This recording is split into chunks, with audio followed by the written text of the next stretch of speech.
Podeis assentar. Irmãos, eu tenho pensado e meditado muito esses dias. Eu tenho tido alguns momentos de introspecção, se essa é a palavra que eu posso usar. E um dia desses, Deus simplesmente me pegou essa semana e me chamou muito a atenção com relação à vida familiar. Eu tenho orado e pedido a Deus uma direção para sábado que vem. Eu estar falando naquele encontro de homens. Deus tem colocado alguma coisa já no meu coração, mas eu quero trazer alguma coisa da atualidade para os irmãos. A cultura que nós vivemos hoje existe ou está passando por um grande colapso familiar. A família já não é o que era. As estatísticas negativas sobre a família são cada vez mais crescentes. E nós estamos vendo coisas que nós nunca vimos anteriormente. O homossexualismo, a banalização da instituição divina do casamento. O número de divórcios tem mais que triplicado nas últimas 2 décadas. Os Estados Unidos hoje têm a maior taxa de divórcio do mundo. Nenhum outro país tem tanto divórcio como o nosso país. Cerca de 50% dos adolescentes que vivem hoje vivem numa família só com um dos pais. Não tem os 2 pais, mesmo que a mãe já esteja casada com outro, mas o pai não está, ou viva com um pai casada com outro, ou sozinho, não importa. E quando nós chegamos nesse estágio, esse estágio é reconhecido como um dos primeiros estágios de uma cultura pós-cristã, que deixou o cristianismo para trás. É o estágio que atinge a família. Nós, quando eu digo nós, eu digo o país como um todo e até a igreja envolvida, estamos produzindo uma geração de filhos, de crianças, que mesmo dentro das igrejas, sabem muito pouco sobre a vida em segurança, a estabilidade e a solidez que um casamento e uma família de longa duração pode trazer para a sua vida. Nós vivemos um tempo em que os nossos filhos, e quando eu digo isso eu estou incluindo tudo, não têm mais essa segurança. Eles não reconhecem mais o casamento como algo sendo de longa duração, como o casamento sendo algo estável nas mãos de um Cristo que é fiel e que pode, mesmo em meio a toda essa bagunça cultural, nos dar segurança dentro da nossa casa e da nossa família. Uma quantidade significativa. E quando eu falo significativa, eu tenho até medo de falar o número. 70% dos nossos filhos cristãos não estão dentro da igreja. Só 30% permanece. Você pega a igreja de Cristo, 100% dela, dos filhos dos crentes, 70% alcançam a idade juvenil ou adolescência e saem da igreja. Não querem mais saber. Em outras palavras, as nossas igrejas não estão longe da realidade cultural do nosso país. E se isso não te chama atenção, deixa eu te falar uma coisa. Como cristão, nós deveríamos ser diferentes, mas não somos. Assim como é no mundo, está dentro da igreja. Romanos 12, 1 e 2 continua falando: não vos conformeis com o mundo. Não seja igual o mundo, seja diferente. Renovai-vos ou transformai-vos pela renovação do vosso entendimento. E aí nós temos uma igreja hoje que está sendo transformada pela renovação cultural e não pela renovação do entendimento que vem pela palavra de Deus. Mas a pergunta que me chamou a atenção essa semana, que Deus falou alto comigo: o que podemos fazer?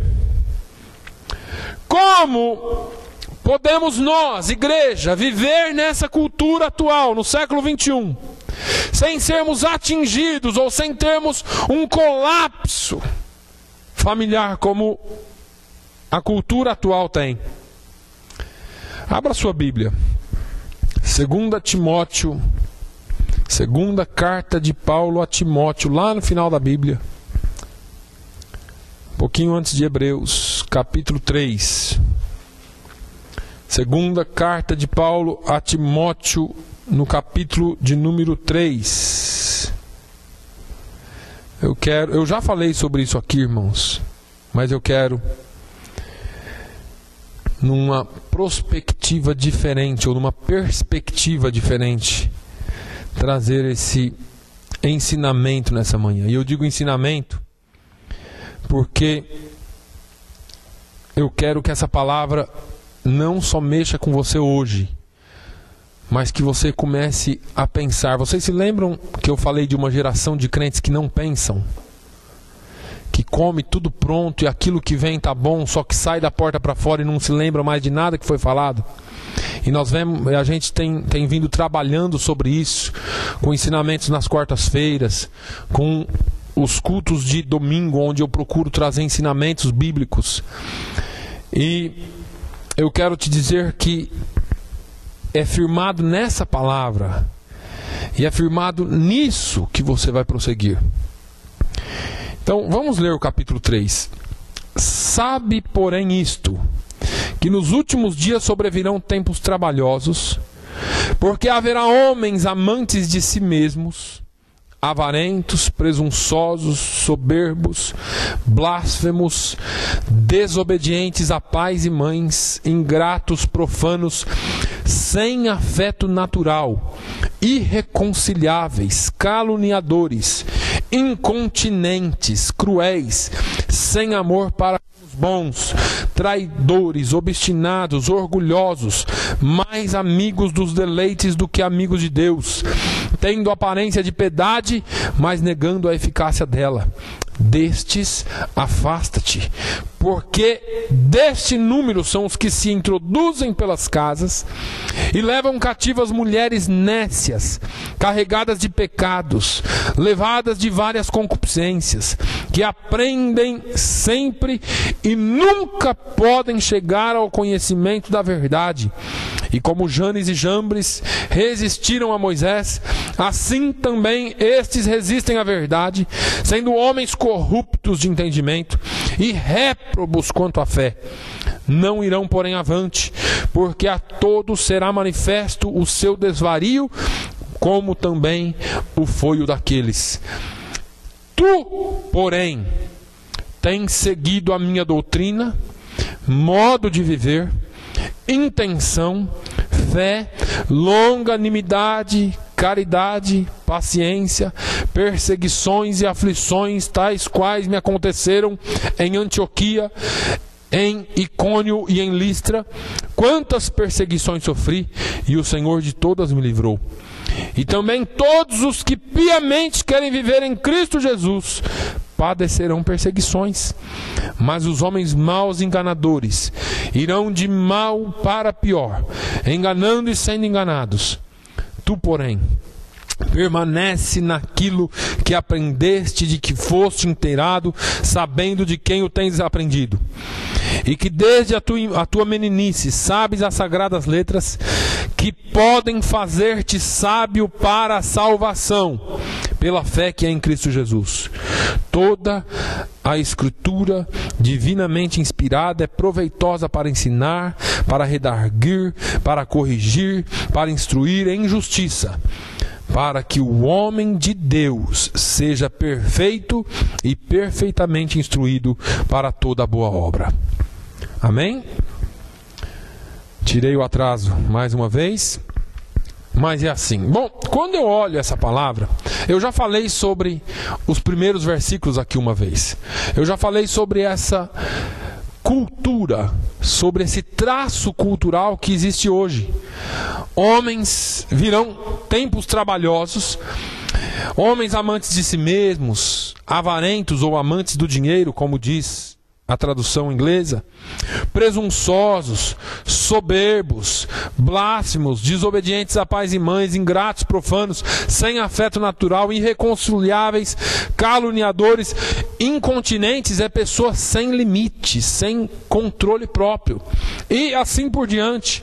Fala aqui de uma gama de pessoas que você não precisa nem atravessar a rua para encontrar pessoas desse jeito. Onde você vai, ou dentro da sua casa, você liga a televisão e tem lá toda hora coisas acontecendo. Ontem eu também fiquei chocado, eu tive que parar de ver o vídeo, uma notícia de um policial em San Diego. Eles numa ocorrência, ele foi atingido por um tiro no pescoço, ele ficou lá, e o rapaz de uma casa filmando, e o outro policial, parceiro dele, arrastou ele para fora de onde ele estava e começou a orar por ele, porque viu que não tinha muito o que fazer. Um parceiro orando pelo outro, falando: Deus, segura a vida dele até chegar ao socorro, e orando fervoroso por ele, e falando com ele: olha, confia em Deus, vai dar certo, vai dar certo. E aquilo me deu assim um aperto no coração, porque eu fiquei vendo aquela cena e desliguei, e eu falei: meu Deus, que mundo que nós estamos! Como que a igreja está vivendo nesse mundo, e como que nós temos nos comportado como igreja diante de todas essas situações. E eu quero te chamar a atenção. Talvez essa manhã eu não trouxe aqui um grande sermão, mas eu trouxe algumas perguntas para você. Quais são os traços dessa palavra que nós falamos aqui hoje, que vão caracterizar ou que caracterizam a cultura que nós vivemos nesses últimos dias? Algumas dessas coisas aqui se encaixam a isso que nós estamos vivendo hoje.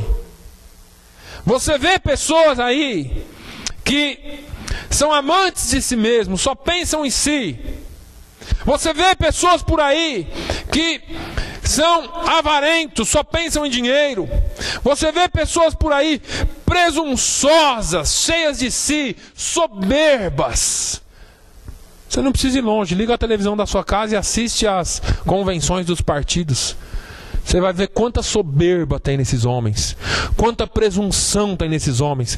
Essa semana, um dos partidos aí na sua convenção simplesmente decidiu tirar o nome de Deus dos seus estatutos. Não, esse nome, não, a gente prefere acreditar na justiça social. Olha que cabeça! Como teremos justiça social sem Deus? Como teremos? Quinta-feira na rádio, a moça Helena, todo mundo conhece a Helena, pelo menos pela voz, da 1400. Ela falou: pastor, aconteceu um negócio que você não acredita. Falei: o que foi? Ela falou: em uma escola de Rhode Island, agora, recentemente, essa semana, não sei se foi antes de acabar as aulas ou agora que começou, tinha uma placa com um versículo bíblico falando de Deus, e uma aluna se sentiu incomodada com aquela placa e fizeram simplesmente tirar todas as placas com o nome de Deus, com qualquer versículo bíblico em todas as repartições públicas de Rhode Island. Porque uma pessoa Aí você me pergunta por que a maioria tem que se submeter à minoria? Porque o mundo jaz no maligno. O mundo jaz no maligno. O mundo está inserido no maligno. O sistema é dele. Deixa eu te perguntar uma coisa. Por que nós somos obrigados a engolir tantas coisas que uma minoria impõe para a sociedade? Só vou dar um exemplo, e não quero aqui fazer a apologia a nenhum tipo de partido ou de qualquer coisa que possa gerar ódio ou discriminação, nada disso. Só quero te perguntar, a maioria da população é homossexual? Não, a maioria ainda acredita na instituição da família. E por que eles podem fazer coisas que a maioria não aceita? Porque o mundo jaz no maligno. Porque o mundo está de cabeça para baixo. Você pega essa lista aqui e eu te disse, não precisa sair de casa para ver. Assiste novela. Assiste alguns programas por aí que você vai ver tudo isso aqui lá.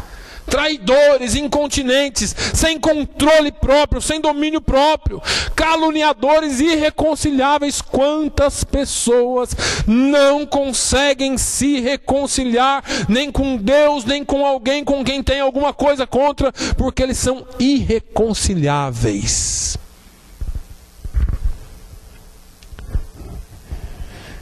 Os traços que marcam e caracterizam a nossa cultura hoje é exatamente isso aqui.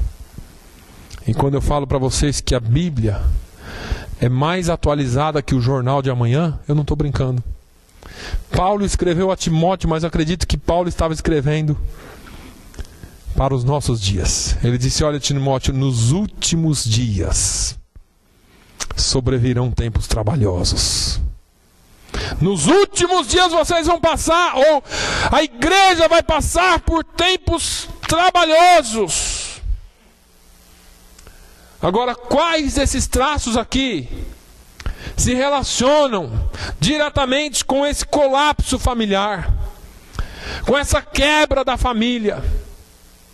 Nós poderíamos citar quase todos eles, mas eu diria para vocês que o grande problema que está quebrando a família, e eu disse isso alguns dias atrás, o primeiro deles é o amor ao dinheiro.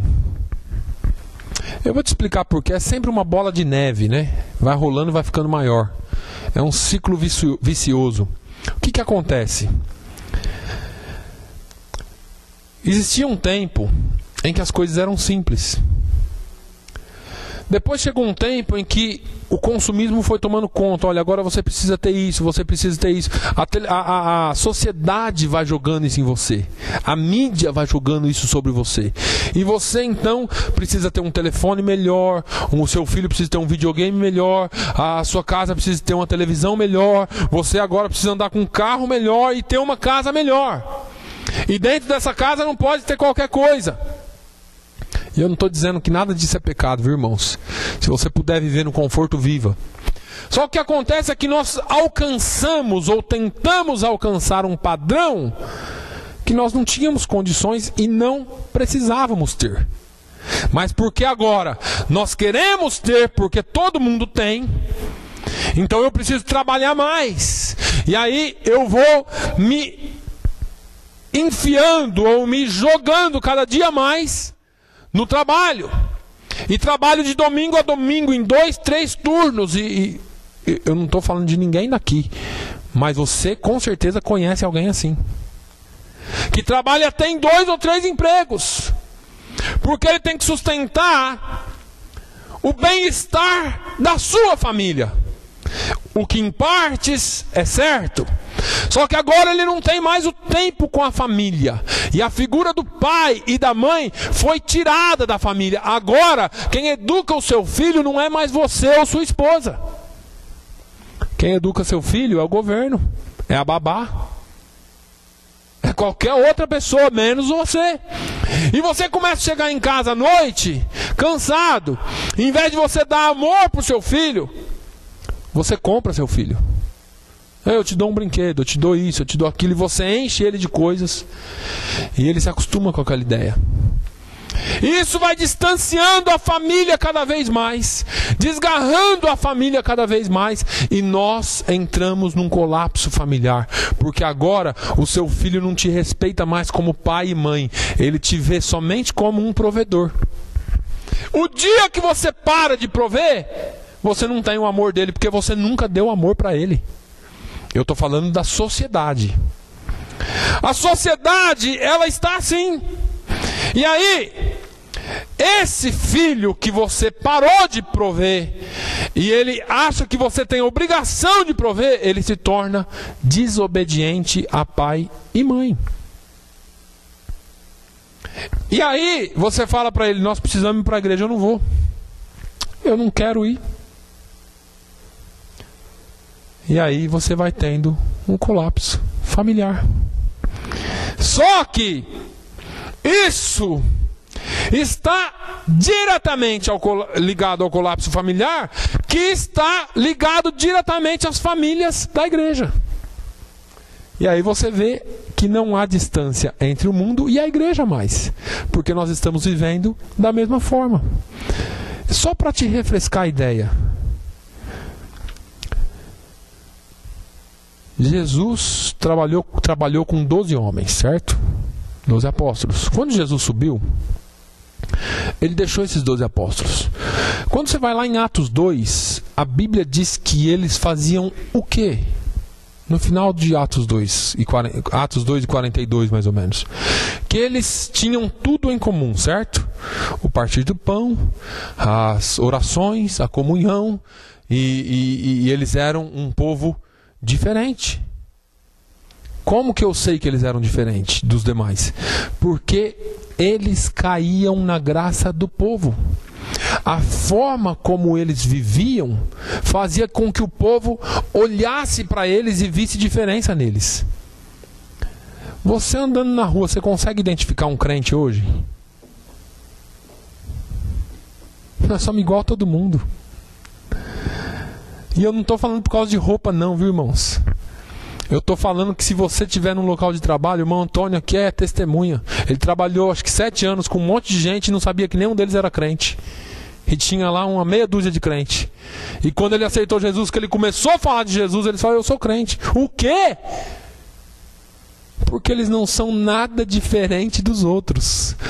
Se você ouve uma piada lá no serviço, e graças a Deus que aqui não é assim, você dá risada junto.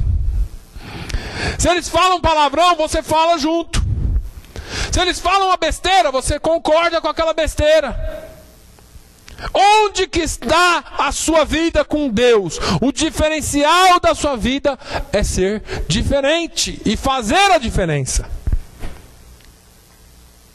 O Manuel já me falou que tem alguém lá que já nem fala mais palavrão perto dele, que já nem fala mais besteira perto dele às vezes, porque sabe que ele não vai se juntar naquilo. Só que a igreja, ela chegou a esse ponto de parecer tanto com o mundo que você já não diferencia mais. Mas vamos lá, um pouquinho adiante. Diante de toda essa circunstância, eu vejo aqui algo essencial para a vida de Timóteo. O que foi essencial na vida de Timóteo, que manteve ele forte e diferente do mundo? E aqui agora eu vou começar a apertar a família.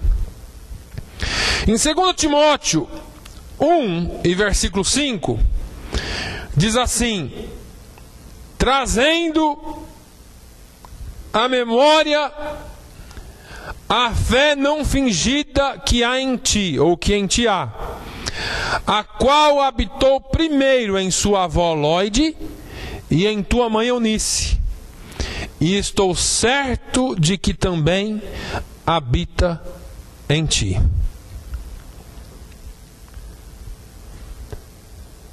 Timóteo era filho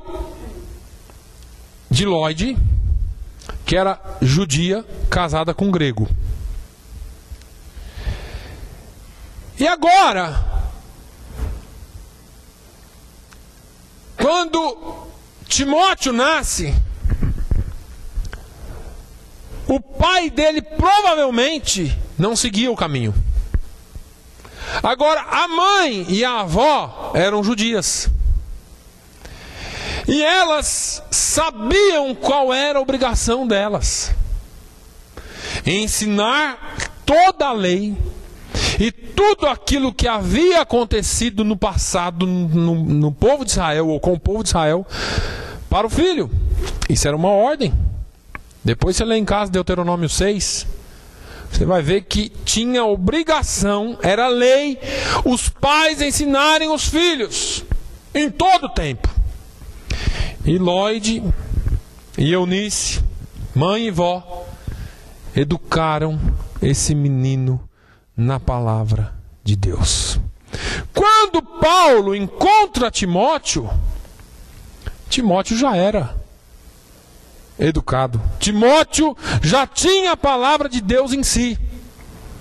Veja que ele já tinha o conhecimento, porque lá em 2 Timóteo 3, 14 e 15, Paulo fala: tu, porém, permanece naquilo que aprendeste, e de que foste inteirado, sabendo de quem o tens aprendido, que desde a tua meninice sabes as sagradas letras, que podem fazer-te sábio para a salvação, pela fé que há em Cristo Jesus.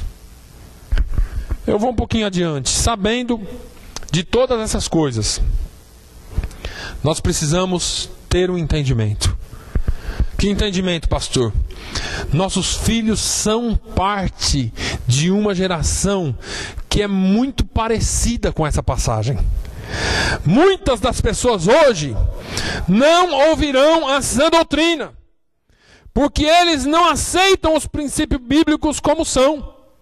Vamos um pouquinho para frente, 2 Timóteo 4, do 1 ao 4, fala assim, olha, Paulo continua falando para Timóteo: Timóteo, conjuro-te, no próximo capítulo, conjuro-te, pois, diante de Deus e do Senhor Jesus Cristo, que há de julgar os vivos e os mortos, na sua vinda e no seu reino, que pregues a palavra, instes a tempo e fora de tempo, redarguas, reprendas, exortes com toda a longanimidade e doutrina. Olha aqui, porque virá tempo em que não sofrerão a sã doutrina, mas tendo comichão nos ouvidos, amontoarão para si doutores conforme as suas próprias concupiscências, e desviarão os ouvidos da verdade, voltando às fábulas. Nós estamos vivendo isso aqui hoje, irmãos. Gente que desviarão, porque virá tempo em que não sofrerão a sã doutrina. Tem gente que não adianta você falar.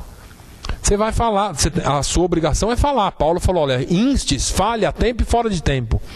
Mas tem gente que você vai falar, e ele não, simplesmente não vai vir, ou não vai aceitar. Por quê? Porque eles têm comichão nos ouvidos. Comichão nos ouvidos, e amontoarão para si doutores conforme as suas próprias concupiscências. O que é concupiscência? Desejo desenfreado. Desejo desenfreado. Eles vão ajuntar pessoas. Você pergunta para mim, pastor, por que lá onde prega aquele monte de heresia é assim de gente? Está aqui a resposta.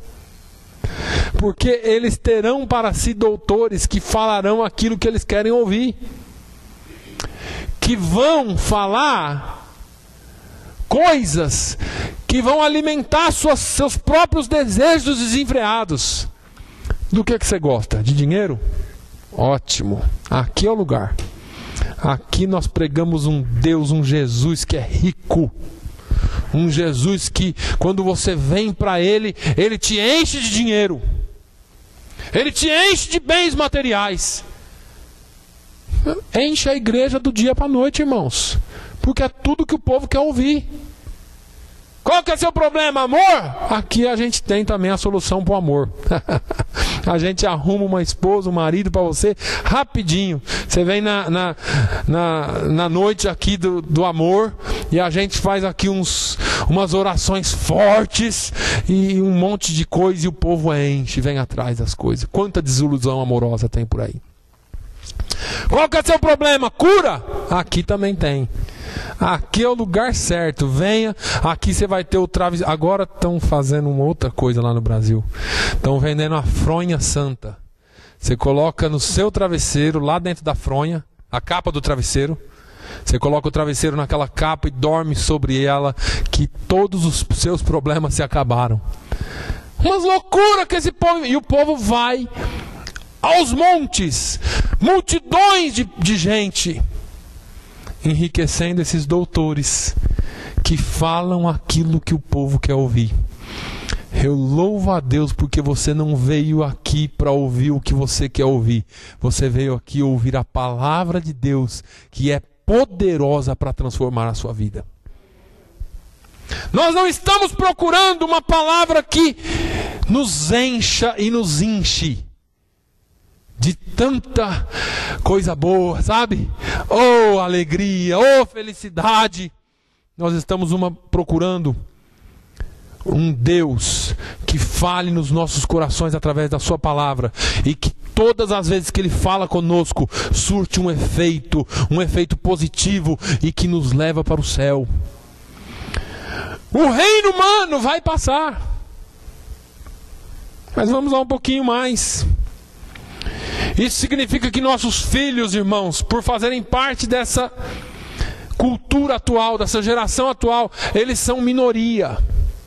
E como eles são minoria, eles se sentem às vezes sufocados pela cultura exterior. Isso nos traz uma responsabilidade triplicada sobre eles. Em que sentido, pastor? Exige um esforço maior da nossa parte para educá-los e ensiná-los na palavra de Deus. Nós não podemos esperar. Eles precisam aprender enquanto crianças. Assim como Timóteo. Ele aprende com sua mãe Eunice e com a sua avó Lloyd. Ontem eu ouvi uma psicóloga dizendo que tudo aquilo que você precisa estabelecer na vida de um filho tem que ser do 0 aos 7 anos. O que você estabeleceu ali nunca mais sai. Depois a criança já começa a questionar. Pode ver, chegando aos 7, 8 anos, às vezes ela não concorda com você. Mas do 0 ao 7, você estabelece uma base naquela vida. Como foi que você estabeleceu? Nossos filhos precisam ser desafiados a permanecer na fé. Olha aqui no versículo 14 do capítulo 3. Mas tu, porém, permanece naquilo em que aprendeste e de que foste inteirado segundo ou sabendo de quem o tens aprendido. Você precisa desafiar o seu filho. Você precisa trazer o conhecimento a ele e falar assim: filho, você precisa se manter nos caminhos do Senhor. Você precisa se manter baseado nessa palavra. Nunca deixe de falar para o seu filho, ensinar para ele. Irmãos, parece tão simples esse negócio, mas eu vou falar para vocês: Deus tem incomodado tanto o meu coração, mas tanto com relação aos filhos. Eu sei aqui que vocês já são avós, mas vocês têm uma responsabilidade também com os netos. Vocês têm uma responsabilidade. O Joshua ainda não é avô, né, Joshua? O Joshua ainda não é avô, mas já está quase. Mas veja que nós precisamos educar nossos filhos nos caminhos do Senhor. Agora veja bem, Timóteo estava muito bem estabelecido na fé dele. Mesmo assim, Paulo falou para ele: tu, porém, permaneça naquilo em que foste ensinado desde a tua meninice. Por quê? A tentação estava lá, irmãos. O negócio estava em volta dele. Paulo estava vendo como estava a situação daquele lugar específico. A tentação está em volta dos seus filhos, tentando arrastá-lo para seguir a cultura atual. E talvez nós somos já um pouquinho mais velhos. Tem os mais velhos, os mais maduros, os ainda que estão aprendendo como eu, e tem o Joshua. Ele pode dizer, todo dia tem uma coisa nova para ele ir atrás se ele quiser. Ele segue a Jesus por decisão própria, porque todo dia tem um caminho diferente para ele seguir. É só ele querer. E nós também. Mas na juventude é pior. Na juventude as coisas são mais fortes.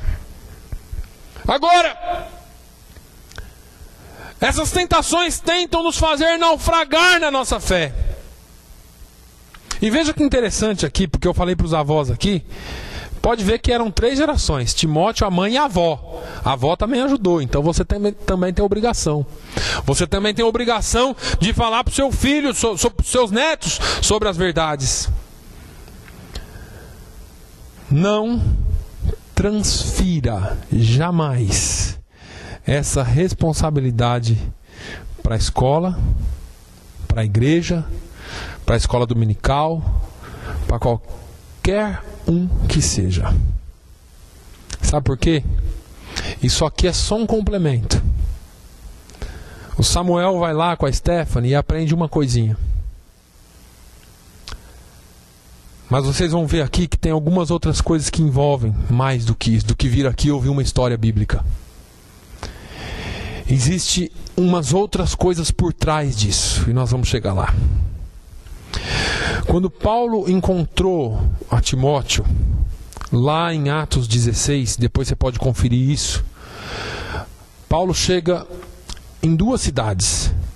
E a Bíblia diz em Atos 16 que tinha lá um jovem,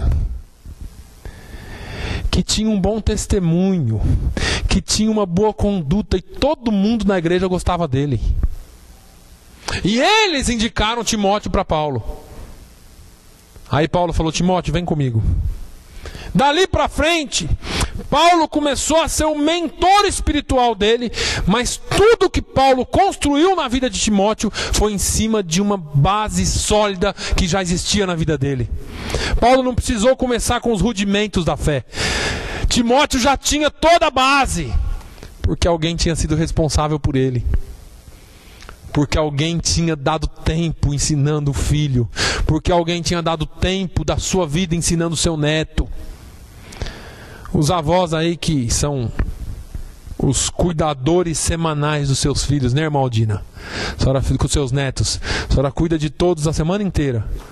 A senhora tem uma grande oportunidade na sua mão de, em todas as ocasiões, você usar a palavra de Deus para ensinar. Filho, olha, a Bíblia de Jesus diz isso, a Bíblia ensina isso. Deuteronômio 6 é interessante porque ele fala em todo tempo, sentado à mesa, andando no caminho, quando você está no quarto, em qualquer lugar, ensina o teu filho. E vô, ensina o seu neto. Aqui está o bom exemplo bíblico disso. Se nós quisermos ver as futuras gerações de jovens, e aí alguns perguntam para mim, por que só tem o Joshua aqui? Porque os filhos, os jovens que deveriam estar na igreja estão no mundo. Se nós quisermos ver os nossos jovens voltando para a igreja, ou os nossos filhos permanecendo na igreja, nós temos uma grande responsabilidade com relação a eles. E essa responsabilidade vai além de falar. Porque alguns de vocês podem até me dizer: eu fiz a minha parte, pastor. Eu gostaria que você respondesse para você agora as perguntas que eu vou fazer. Qual é o tipo de visão bíblica que você tem sobre o mundo? Eu vou explicar. Como é que você vê o mundo? Você vê o mundo normal, tá tudo bem. Ou você ainda tem indignação dentro de você pelo mundo? E você vê que está tudo errado. Porque começa por aí. Se você achar que está tudo normal, você não vai sentir o peso da responsabilidade de ensinar o seu filho no caminho bíblico. Porque ele vai aprender normal.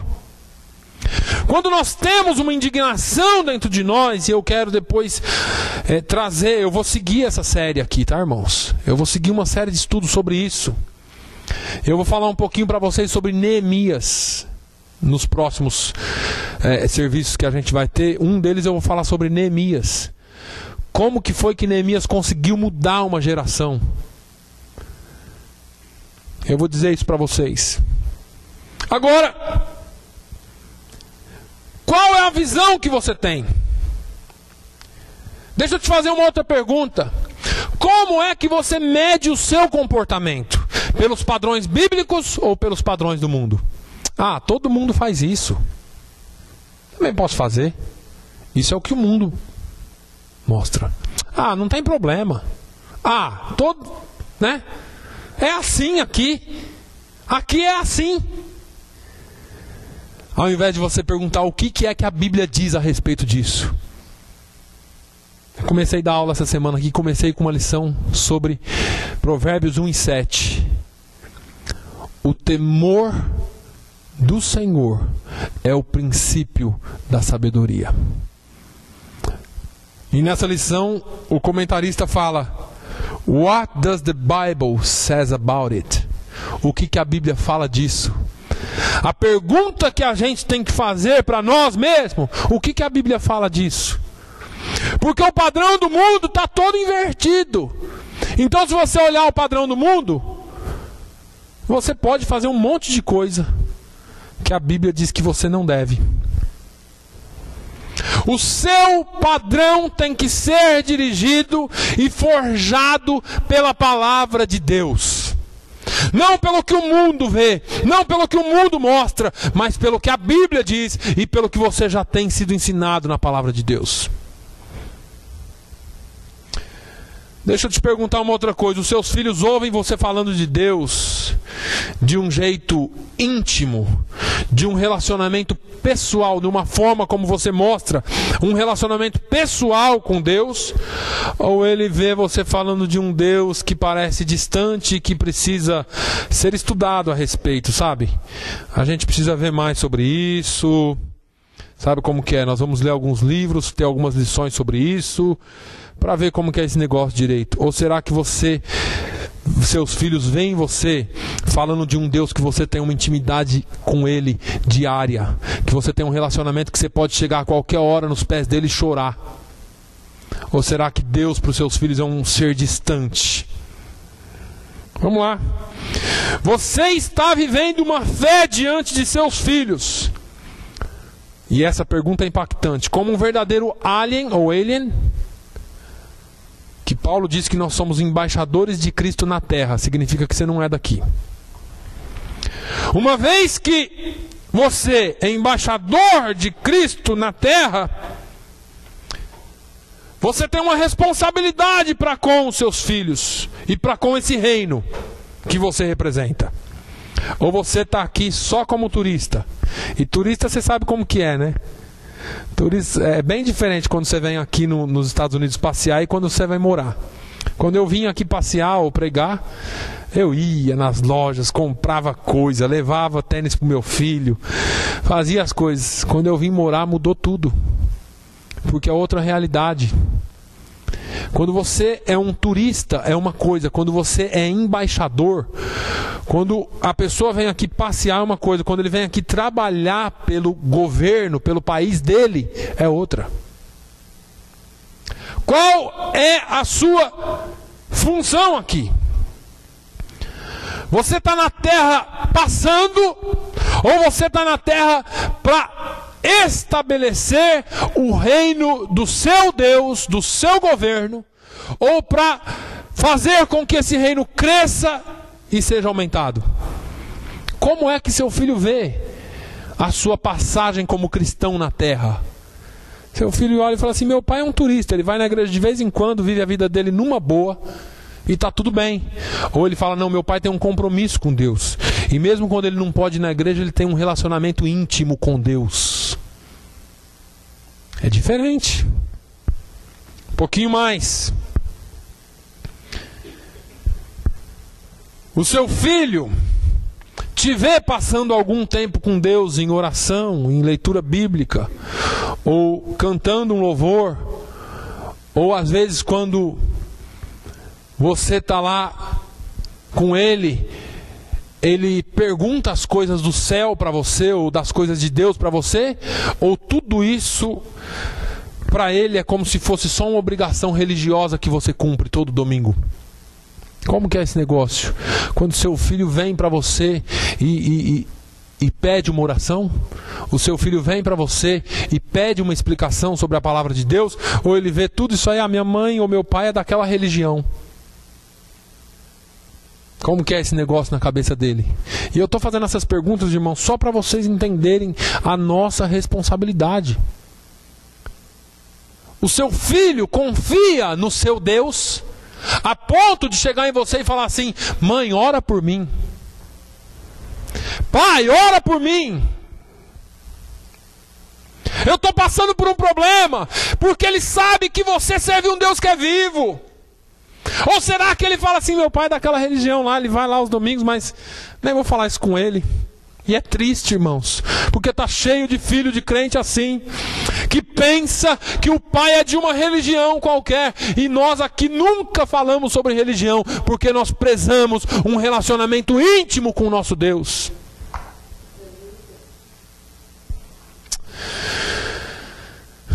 Qual é a liberdade que ele tem de chegar em você e perguntar assim: pai, mãe, como que é esse negócio de morar no céu?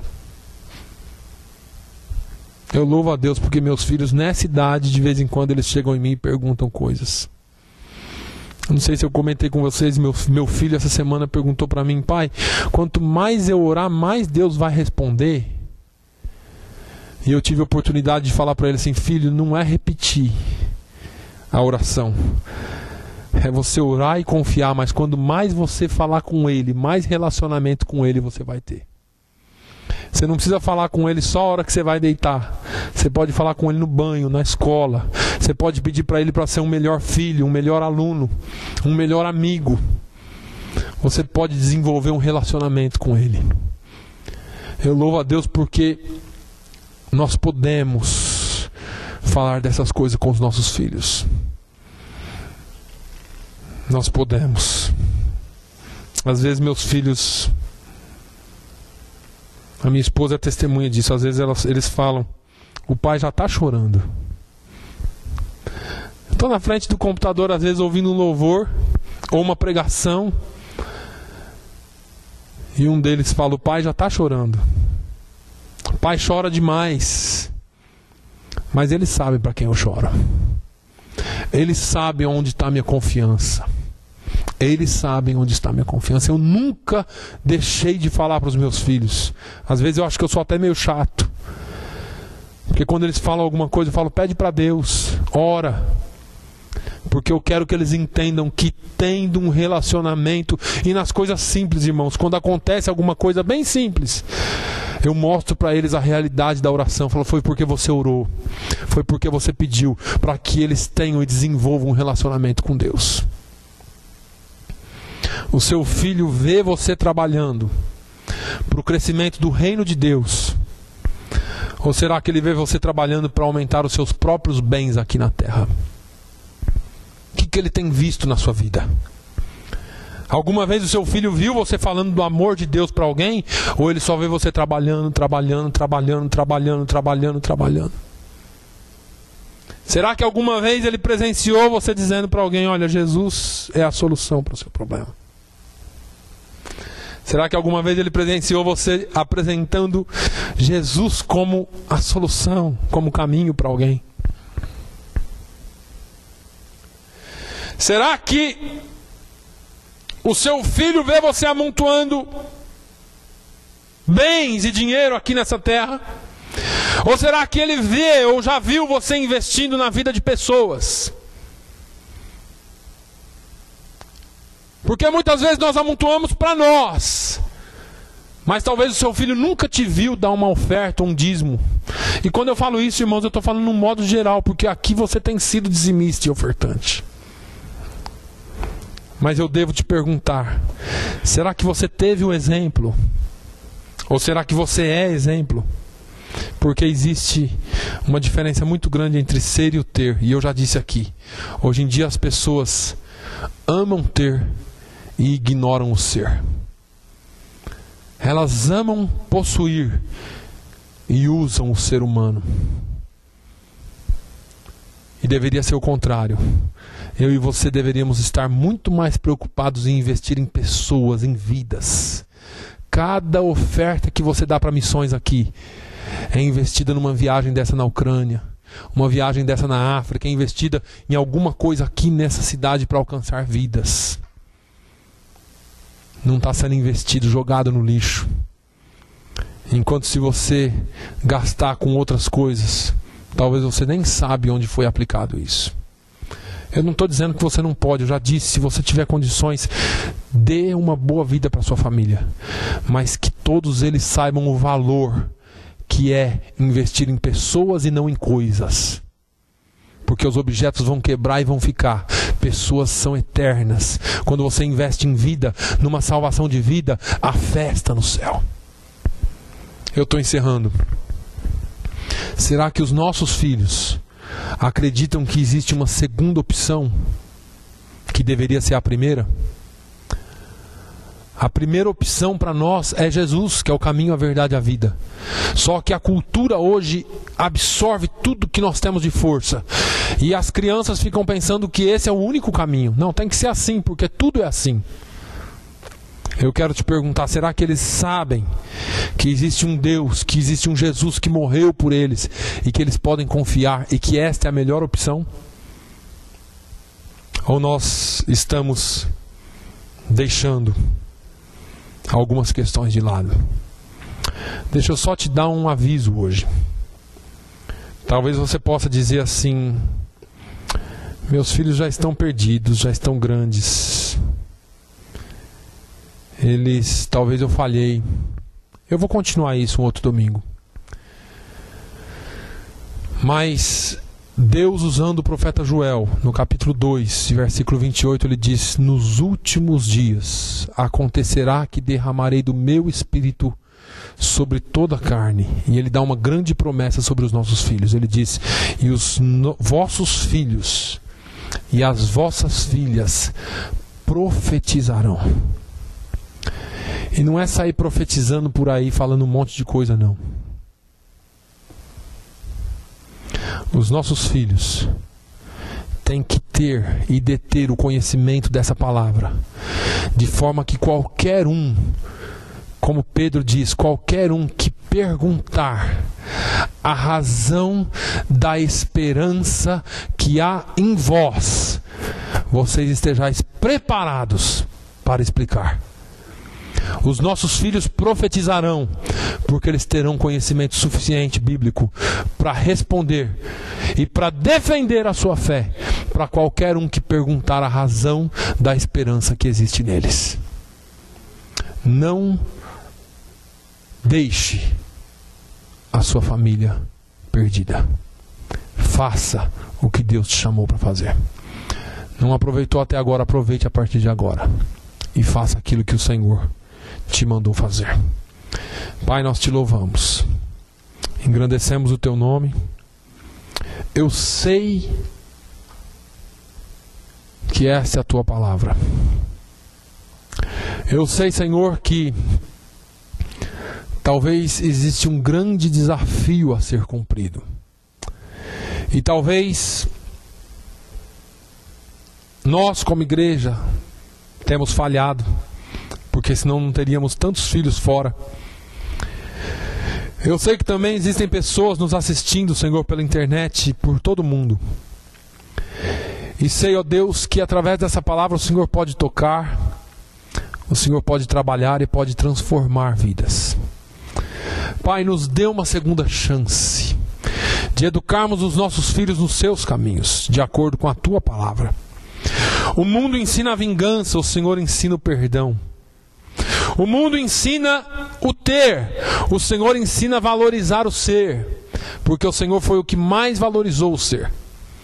O mundo ensina o ódio, o Senhor prega um amor incondicional, que perdoa, que transcende o entendimento humano.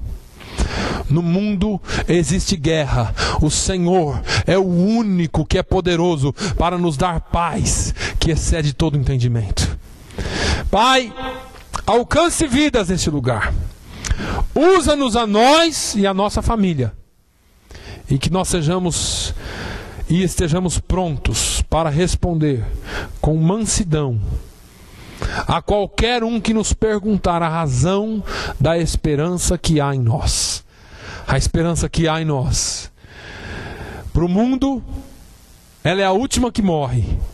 Para nós, ela já morreu. Ao terceiro dia ressuscitou. E está à destra do Pai. Está à destra do Pai intercedendo por nós. Senhor, use as nossas vidas com relação às nossas famílias.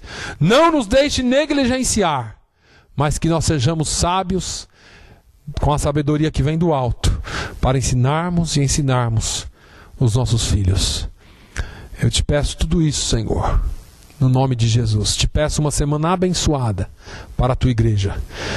Visita os lares e as famílias e dê-nos uma semana na tua presença. É o que eu te peço no nome de Jesus.